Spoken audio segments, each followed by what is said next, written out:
الرحيم.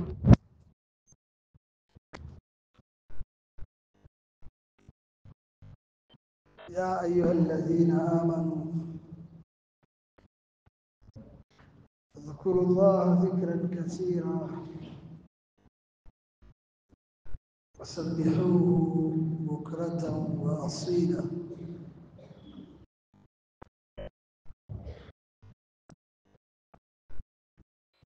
صدق الله العظيم.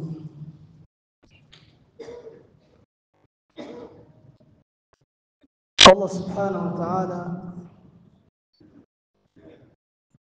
يسي القرآن الذكرى،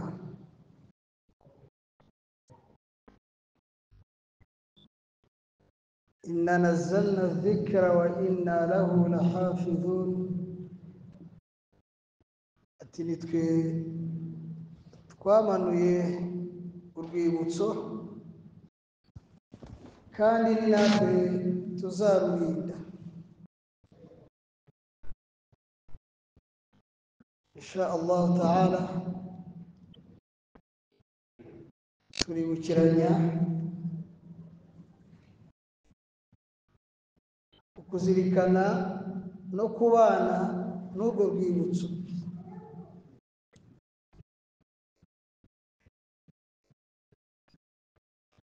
urwibutso rwa Qur'an.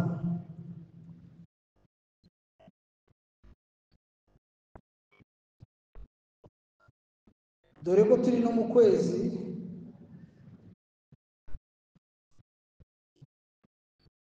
Allah tubwira yuko ariko kwezi kwamanutsemo Qur'an.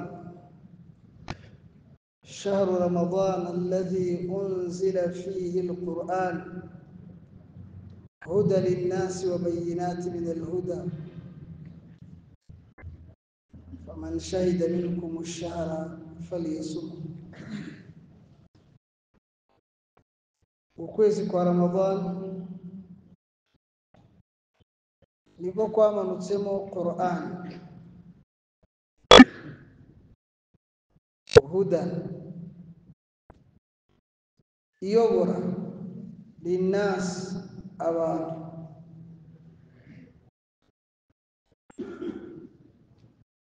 wa bayinati min alhuda kandi nisobanura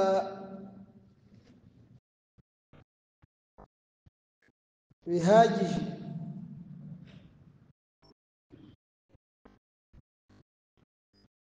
mu byayobora abantu byose. bivuze ngo nta cyasobanuka nka Qur'an mu kuyobora abantu.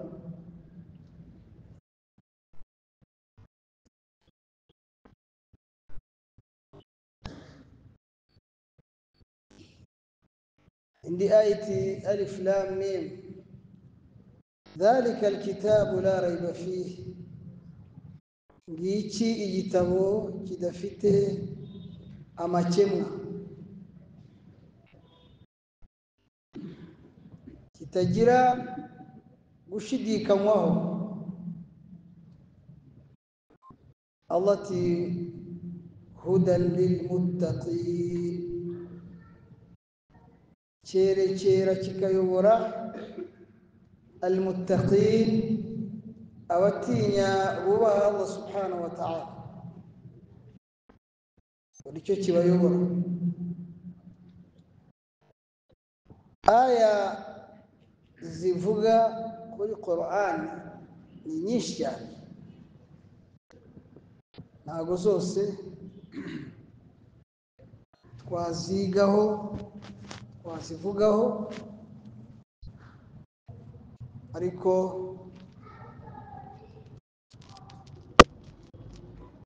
bike byumvikana bigasobanuka byaruta byinshi wibagirwa ukabisiga aho wabyumviye.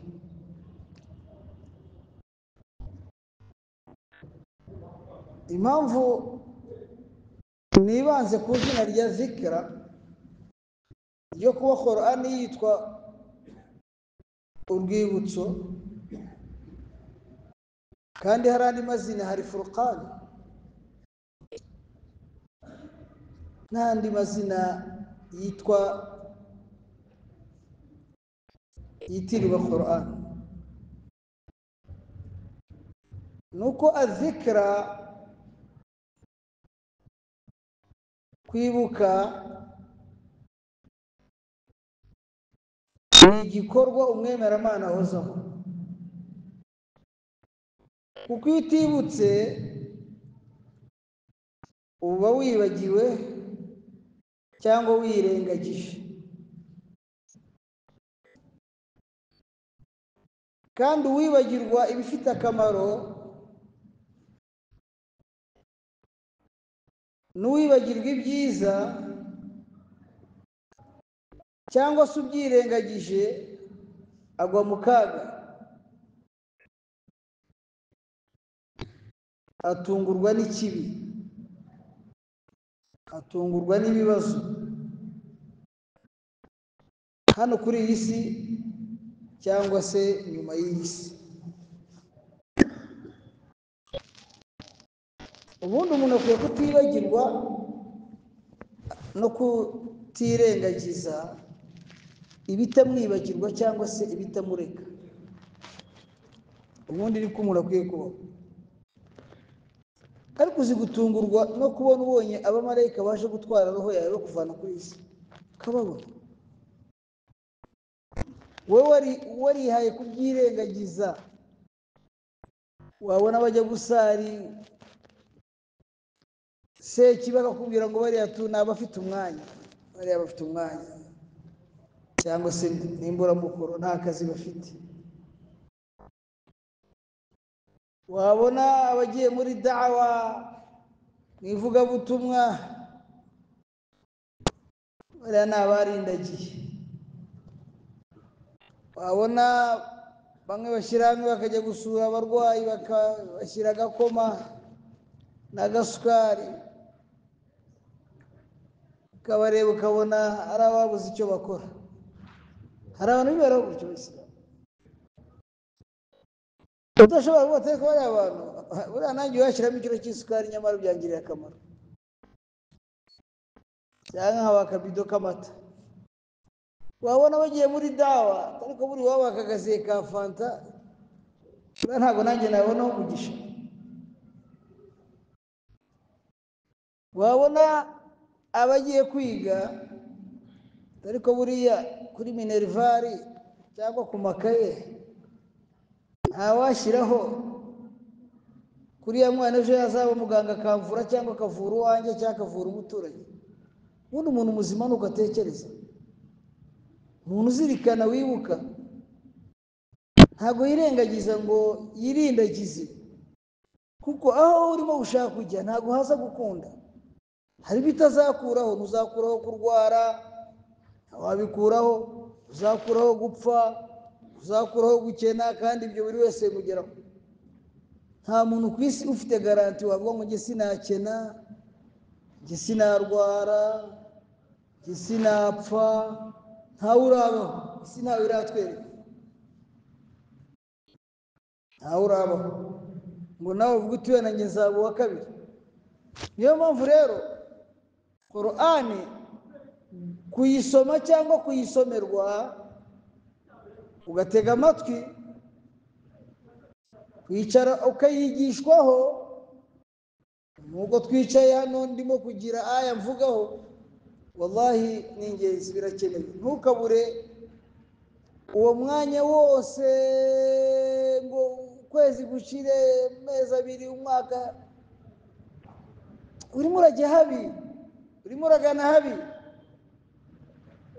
kuko wowe urimo urafata ibidafatika.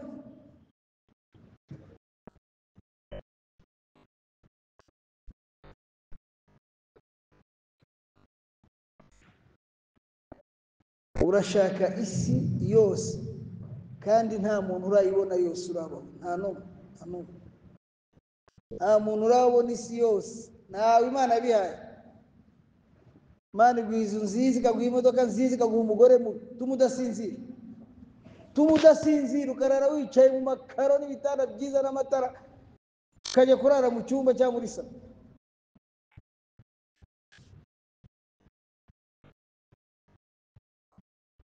Hari abantu benshi bakora za accident bari mu majipe meza akagonga igiti pa yagira Imana yarokoka bamubaza.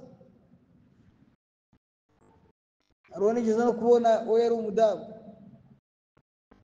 yarenze umuhanda bamubajije aravuga ngo yarangajwe no kubona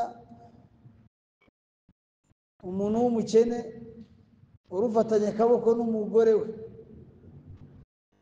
yibaza we ko ibyo biheruka bakimufiyansa kugenda afatanya akaboko n'umugabo we.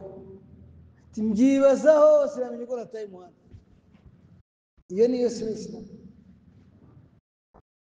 Acyagira Imana wowe ukaza umugore kamukora kakagucanira neza kagashyiramo ibibabi by'indimu, ihmidillah, shimira Allah subhanahu wa ta'ala. Iyo nema hari abenshi wowe wifuza ibyo bafite nawe wabuze ibyo ufite.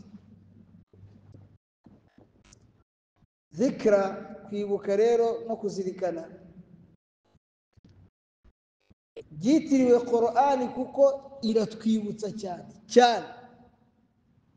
Qur'an aya zose zibamo inyinshi nizikubwira ngo zirikana, reba, tinya, ubaha, kunda, kora, nizikugira inama. Mu Islam ntuzishuke yuko wahisemo nabi, kuba warahisemo kuzirikana Allah subhanahu wa ta'ala, ukazirikana intumwa z'Imana ibyo zigishije, ukazirikana ibitabo bya Allah subhanahu wa ta'ala ibyo bivuga, ntihagire uzaguca intege na rimwe ukeka ko warindagiye.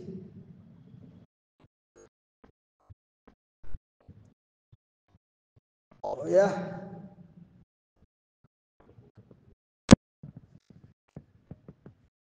babajije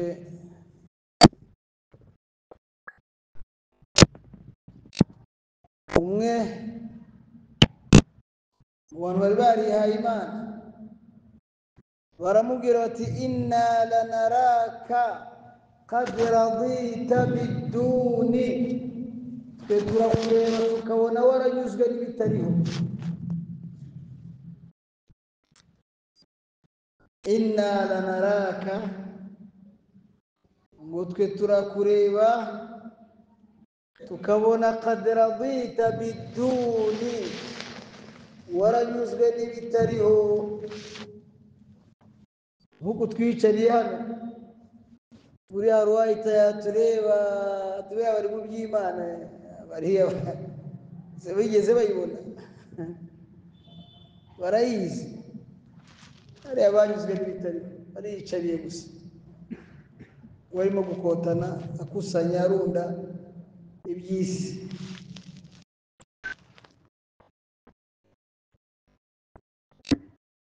Nta no kubujije kubirunda, ariko ubirunde wibuke nyirabyo nyakuri kari Allah subhanahu wa ta'ala. huwa man yarithu al-ardha wa man 'alayha.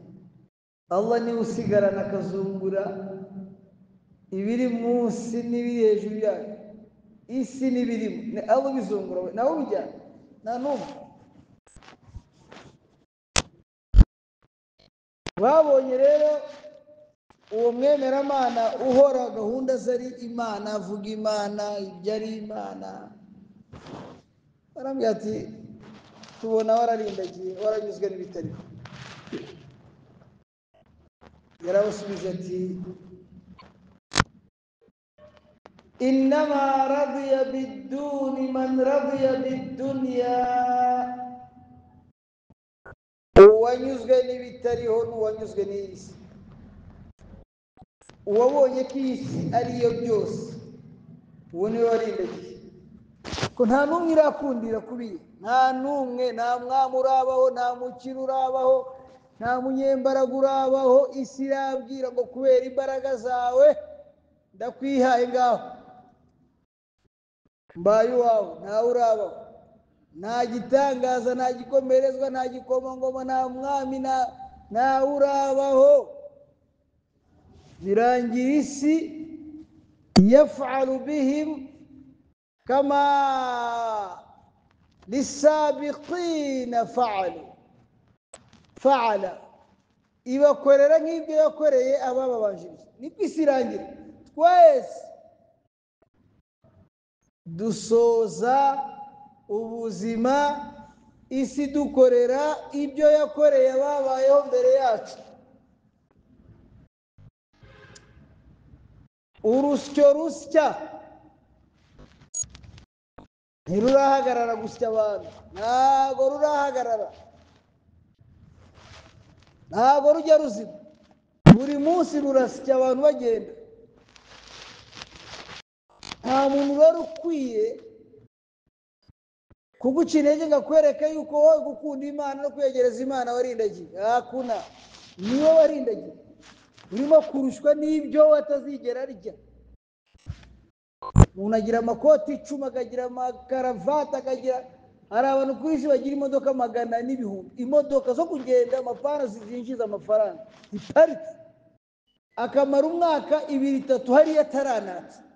hari abashinzwe kuzatsa, wallahi barahari. kandi imodoka zigura miliyoni 300 500 barahari.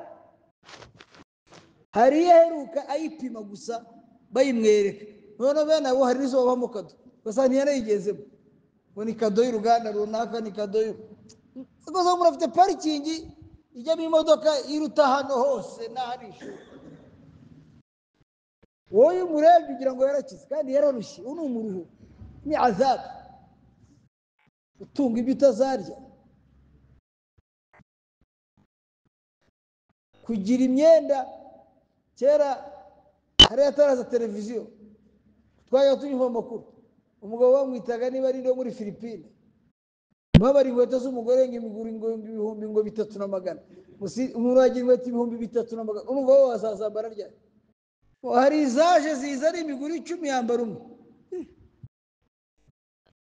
natwe dufite make, usanga ufite ikanzu 6-10, ugasanga hari utambaye umwaka wose. ibaza ni umuntu ugira ikanzu 1000. mwamurumva ariraho ibyo ngibyo. ni azabu, ni ibihano, kurushwa n'ibyo utazari. wagutekera inkoko 3 wazimaraho. none se uwo bazaniye imwe n'uwo bazaniye 3 ko bose barya ibingana? si afadhali umuntu yakuzanira inkoko imwe ukirira akaguru n'ikidari, alhamdulillah, aho kuzanira 3 uzagera ukajugunya n'injanga. nuko isi y'abantu, isi iratugoye, ariko byinshi turimo gushaka ntabwo binakeneye.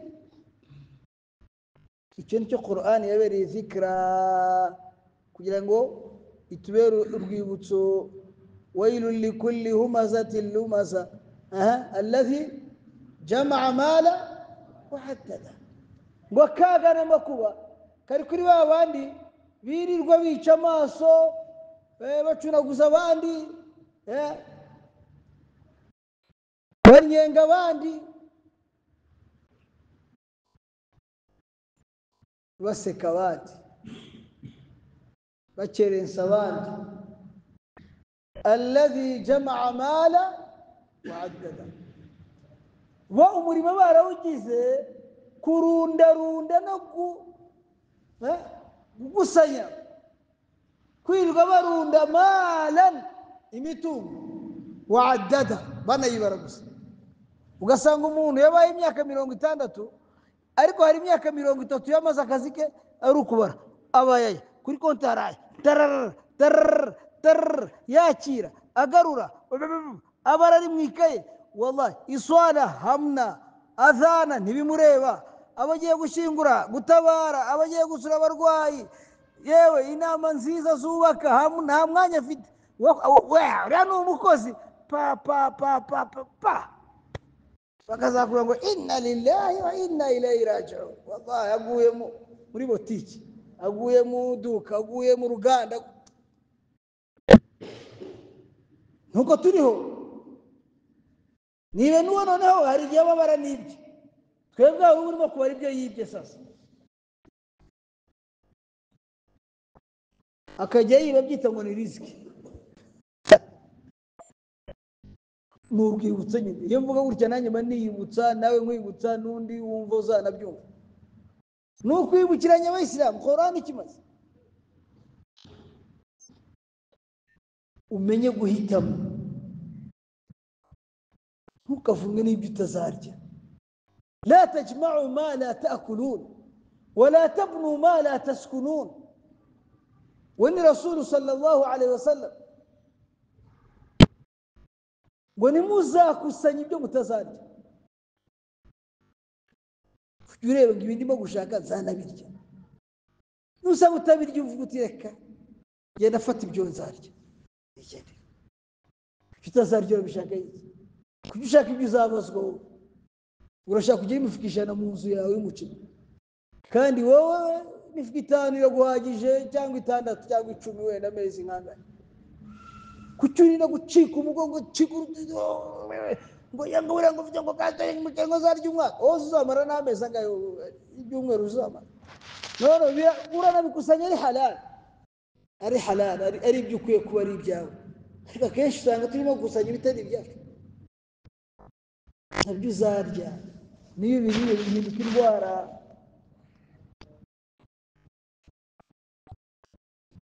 Qur'an rero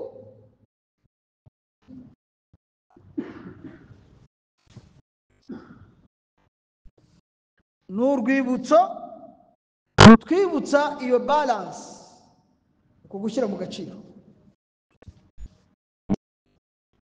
لا تجعل يدك مغلولة إلى عنقك ولا تبسطها كل البسط فتقعد ملوما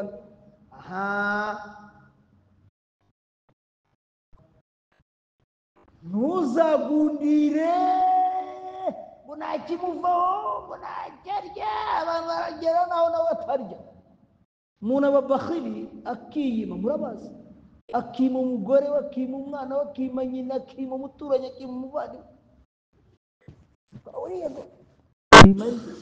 bimariki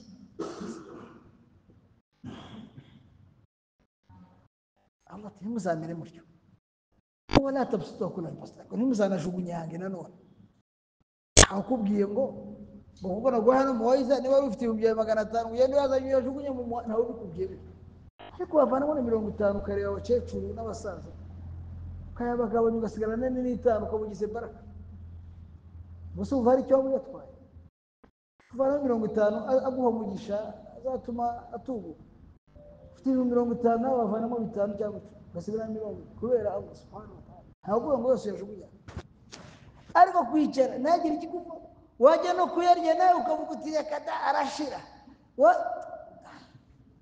hari abantu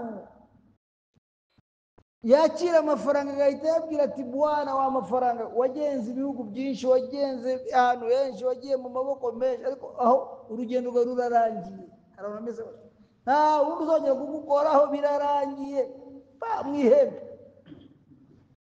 kwirirwa abantu bakubara baguhererekanye birarangiye arabona ameze bati abagezeho biba birangiye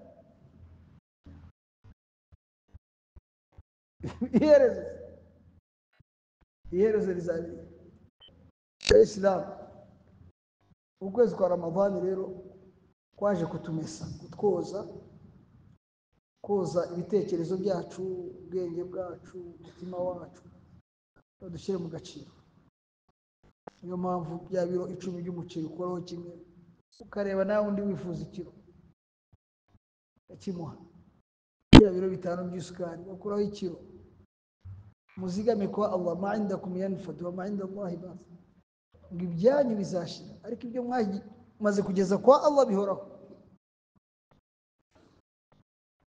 Qur'an cyaje kutumanira natanye vuga rero ntazagira umuntu uzakurindagiza ngo kwereke yuko kuba wicaye hano umva zano kiruka mujya gusana ngo wowe ucike intege wumve ko uriya wasigaye mu duka rye mu modoka ye mu hoteli ye ko ari we uhagaze neza niba ari umuvandimwe n'umusomera iduha Allah azamuvane ibuzima mugarurire umuntu umutima uburwayi ariko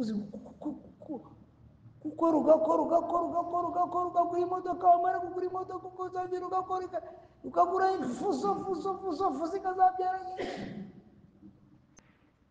bakazavuga ngo yafusoye ngo yamumanuye ngo hano mu manga ngo inna lillahi yanze umuva wamaze imyaka 30 cyangwa 20 ushaka fuso yo kujya izakwica undi yamaze imyaka 20 yagira ngo azubaka inzu bazayimuzize mwana warabize undi yarakusanya ngenzarongora umugore ngo mwiza ngo wanize wabwa tubana warongoye ngo yatabanza mwubakire baza nubakere abo tujye tubibona cyamara kuzura imyaka 2 agahita amwirukana wowe wundi wayubatse wowe bakayimwirukana duhora tubona ibindi shyira mu gaciro ntuziyime ntuzime umuvandimwe ntuzime inshuti ntuzabimare ariko nanone ntuzabihunike ngo ni mimi tu wowe uzapfa babaze besikora ku mugore wawe babimurye cyangwa besikora ku abana bawe babibarye utaranaby'itangiye ngo ubone isawabu muza abantu bazaba bafite agahinda yawmal qiyama umuntu ngo uzaba ufite agahinda kurenza abandi yawmal qiyama man jama'a malahu min halalin wa haram ni umuntu warundarunze arakusanya imitungo ya haramu n'iya halali byose avanga ntacyo asiga yarangiza agapfa kabisiga yamara kubisiga fayarithuhu uwo mutungo ukazazungurwa cyangwa ukazatorwa nabyo bibaho n'abandi yamaluna bimalihi amalan salihan bakikorera bakoresheje wa mutungo we yasize bo bakawukoresha ibikorwa byiza bishimisha Allah subhanahu wa ta'ala yawm al-qiyama agahinda azagira gakube muzakari ko bayisilamu azabona umutungo we umujyana muri jahannama abawutoye n'abawuzunguye murimo kubajyana hehe muri jahannama niwe muntu uzaba ufite igihombo gihambaye mu kiyama abantu kwitorera imitungo yawe yakuruhije bamara kuyitorera ari abayizunguye ari abayitoreye ko nabyo bibaho kwisi habaho abantu bapfa batunguwe ataranavuga naho umutungo uri abandi bakazawugwa batazi na nyirawo bo bagashimira Imana bagafasha abakene bakubaka imisikiti bakishyura abantu minervari bakagurira imiti abarwayi yawm al-qiyama Allah kazakubaza ibyo wibye byo wazurumye abo wahuguje abo wahemukiye abo wambuye inna jahannama kanat mirsad jahannama ihoriyekereje ni wowe yaritegereje wa mutungo wabawitoreye Allah bajyana muri icyo arubongo ariko shehe umuntu atora umutungo wallahi hari igihe abazagisi no mukanya babinyereka mu Buganda biraba cyane babyerekanaga abantu buryo bataye umuco taxi zirabaye y'amabisi abiri abantu bo barokora abantu barimo babasohororamo amafaranga n'ibiki babyerekanye nayo abacuruzi murabizi uracuruza ukwezi wakusanya miliyoni enye ukajya i Kigali kujya ute kurangura uyafite yose n'igihe washyizeho n'umwenda wa 500 ngiye kurangura imari ishyushye ngo ubwengeze zunguka indi imwe mu cyumweru cyangwa mu byumweru accident ni accident siko bayisese ari witeguza wallahi haza abantu bafite umutima w'ibikoko ngo bakurokore hari n'abahita ahubwo bapfuka ku munwa kugira ngo nakuka warusigaranye kugeza kwa muganga ambirase zizi abantu ni inyamaswa enye bakaba barazitwara uriya nawe bizamugendera uko ayubaka inzu n'ibiki nziza cyane aza n'umugore nawe ahita yimwambura mwabyumvise babyita zahabu ya Yesu. Reka dusoreze. Yesu alayhi salam yagiye kwigisha we n'abigisha, bageze mu nzira arababwira ati turashonje muzane imigati turye. Bari bafite imigati 3, bagiye kubona basanga mu ruhago mu gikapu cyabo harimo imigati, umwe bayoberwa irengero ryabo. Isa alayhi salam aribaza se yani ubutwe turi mu nzira y'Imana kandi no muri dawa biba birimo iyi dukora yacu y'Abayisilamu. Harimo umuntu wazatarashe muri dawa waje gucunga abarangara wallahi. Nuko byagenze ku bwa Yesu. Umugati ubura gusa ninde wari umugati, ninde utwibye arabura. Isa alayhi salam asaba Imana, Imana arunda imisenyi ibirundo 3 binini, asaba Imana, yasaga Imana igahita yumva ubusabe bwe cyayisabye kikaba. Imana iti ubiki ikiganza cyawe muri ibyo birundo by'umusenyi byose, Imana ibihindura zahabu, birundo 3. Arangije Yesu aravuga ati rero tugiye kugabana ino zahabu, ariko ikirundo kimwe turagiha uwaturiye umugati, uwariye umugati aratwara kimwe, abasigaye muragabana bino bibiri. Umugabo arebye umugati na zahabu ati mwigishwa ninjye wawuriye kabisa.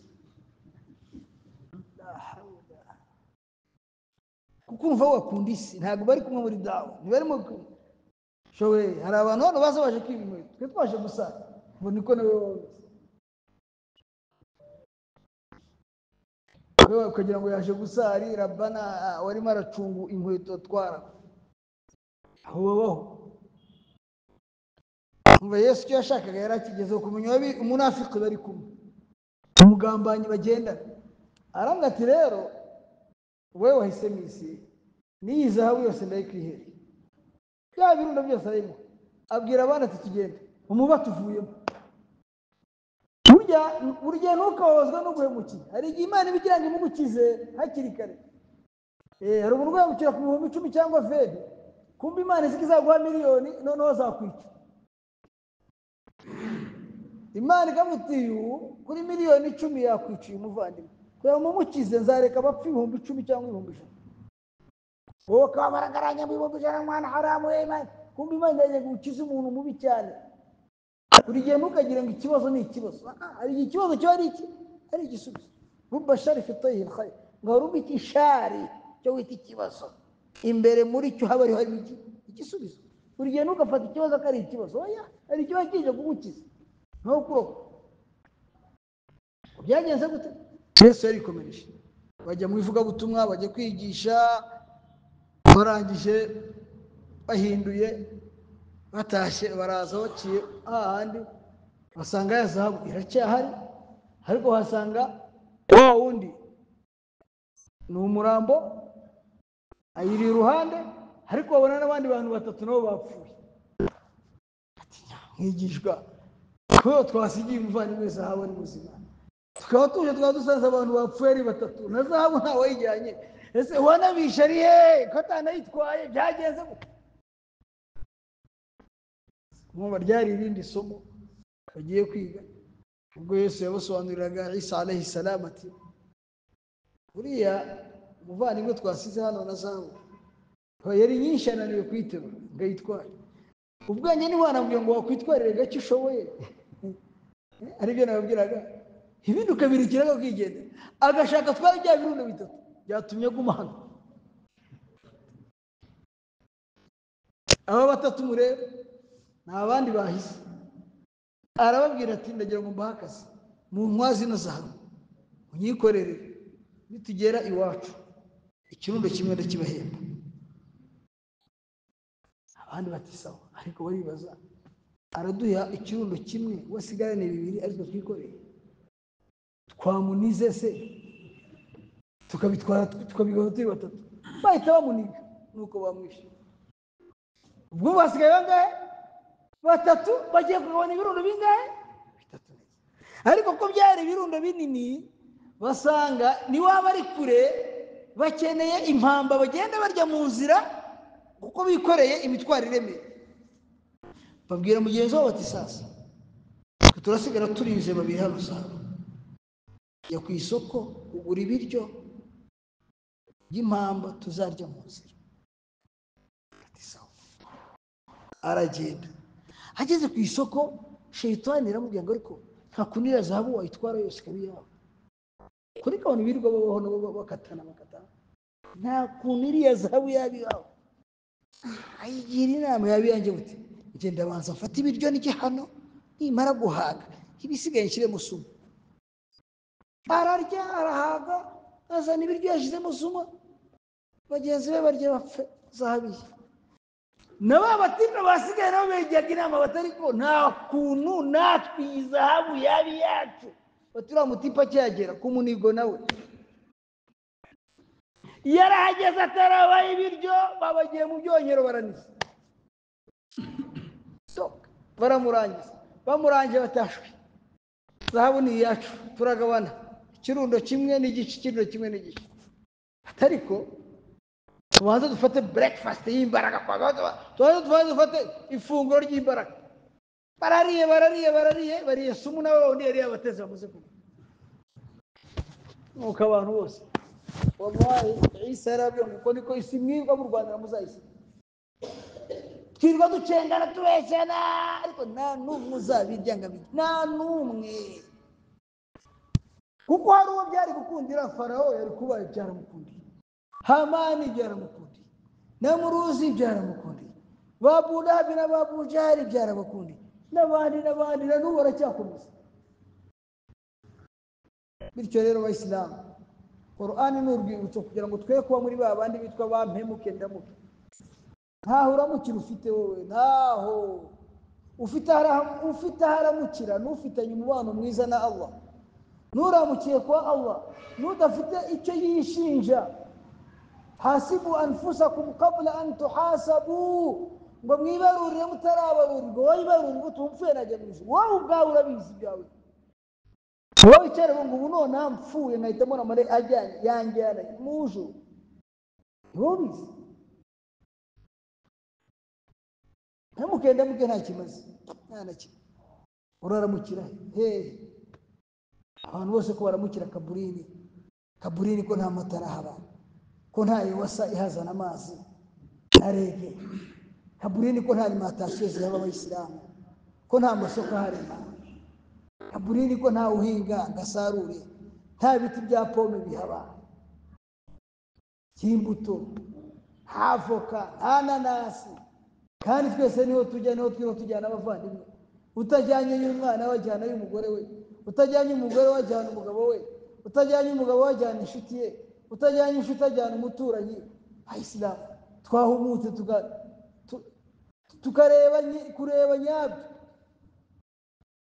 Nugira ubunebwe bwo gukora icyiza, uzabe n'umunebwe mu gukora ibi. Basa umuntu n'umunebwe mu gusari, n'umunebwe mu gutanga sadaka, mu gusura abarwayi, mu kwiga, mu gukora byiza. Ubwo bunebwe bugira no mu gukora ibyaha. Niyo nama nakugira nanjye nigi. Uri umunebwe mu iswana, ubwo no kunywa inzoga uzaba umunebwe, no gusamba no uzaba umunebwe, no kwiga uvuga abantu uzaba umunebwe, no kwiba abantu, no kuhemuka. Umunebwe muri byose byibuze. Iswala wallahi biragoye. Njye mbwira abantu wari wajya ahantu bakina umupira barakuvuna ugacumbagira ugashaka gukina, abajya gukina za karate uzo bagukubisa amajimbiri ati hejuru basubira. Byose nagiye mbiki. Waba uragenda ngo wiga box bakubita imyasa y'ikabyimba, ugasanga ari ikanda ejo agasubira ngo murante bibakubita. Gusari hari umuntu wabona usayo uvuye mu iswara kaza yabyimbye kubera gusujya. Usari ibyo bikomeye. Kureza abajya muri karate, kureza umuntu gusari bikamunanira, akajya akarima amasinde mu mushikya katega ibihura higa arima amasinde agatera ibishyimbo, yaza agategereza imvura yandi yabo. Bya bintu byose byakuruhije, urabizi neza yuko Allah nataguha imvura bigira gute nkuko byatugendekeye. Barahinze imvura ntiyagwa, murakora iki? hari induru wavuza haraho warega Imana hari ahantu uzajya mu bucamanza ukarega Imana ngo nado imvura wa mwanya hagomba no gutabaza ugasubira Allah kuvuga ya Rabbi narimye amasinde ya Rabbi nateye ya Rabbi nabibye ya Rabbi nabagaye ya Rabbi Imana abayislam Allah subhanahu wa ta'ala atwakirire saumu yacu atwakirire ibihagararo byacu aduha imbaraga zo kuzaguma ku murongo na gahunda ye turi abagaragu bamwubaha abagaragu bahora batera intambwe bagana Allah subhanahu wa ta'ala Islam mujye musaba Imana cyane hidayah Mana nyobora اللهم إني أستهديك وأسترشدك وأستغفرك وأتوب إليك يريد أن ستي اللهم إني أستهديك ما أنا نبصر ونيوري وأسترشدك ونانيري تشيري تشيزا هاري رزقي زيزا هاري وأستغفرك كاني أمبوري المعنى وصلي مبوزي وأتوب إليك كاني مانا يوني شوجزي واكل كيتشزا كواني أيا مقامو يبقى الله سبحانه وتعالى والله بتريد وإسلام تقازارو يروسا وبوسا زيرو فرا وقفا واسمي وقلت لولا أخرتني إلى أجل قريب يبا عندك قطو ما فأصدق متى صدق جابين ديوانزا قطان وكريو وأكون من الصالحين الله تريد كزاموان وزاف بيفوزا كمان وينجر رجيه كوبه ngo bakore ibyo banze gukora babishoboye. Assalamu alaikum wa rahmatullahi wa barakatuh.